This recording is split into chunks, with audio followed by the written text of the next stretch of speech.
నమస్కారం. శ్రీ గురుభ్యో నమః.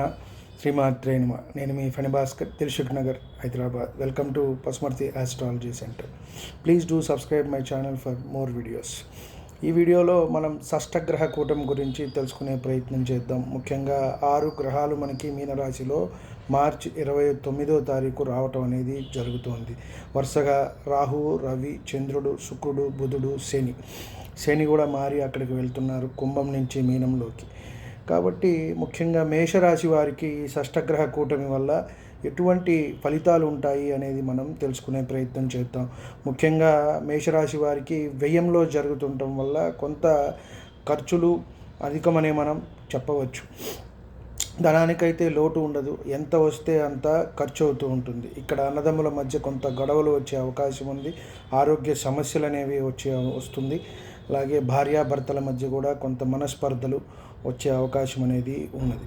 కొంత ఉద్యోగంలో వీరు ఎంత కష్టపడినా కూడా అభివృద్ధి అనేది వీరికి ఉండకపోవటం అనేది కూడా జరుగుతుంది.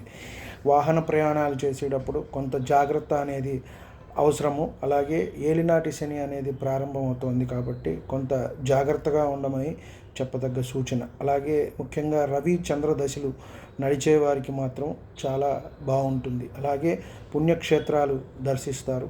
కాబట్టి దీనివల్ల పెద్దగా ఇబ్బంది ఏదో వస్తుంది అని మనం భయపడక్కర్లేదు. అన్ని గ్రహాలు కలయిక, అన్ని గ్రహాల గోచారాల్లో ట్రాన్సిట్ అయినప్పుడు వచ్చే ఫలితాలే ఇక్కడ కూడా మనకి గోచరిస్తాయి. కాబట్టి షష్టగ్రహ కూటమి వల్ల పెద్దగా ఇబ్బంది అని ఈ రాశి వారికి ఉంటుంది అని మనం చెప్పక్కర్లేదు.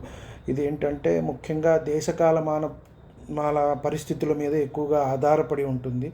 ప్రతిసారి 2-3 గ్రహాలు కలవటం అనేది ఎవరికైనా సహజమే, వ్యక్తిగత జాతకంలో అయినా సరే. ఇక్కడ మనకి 6 గ్రహాలు అనేది అప్పుడప్పుడు కలుస్తాయి, 7-8 వరకు ఈ అవకాశం ఉంటుంది. కాబట్టి ఇది ఎప్పుడో తక్కువగా జరుగుతూ ఉంటుంది.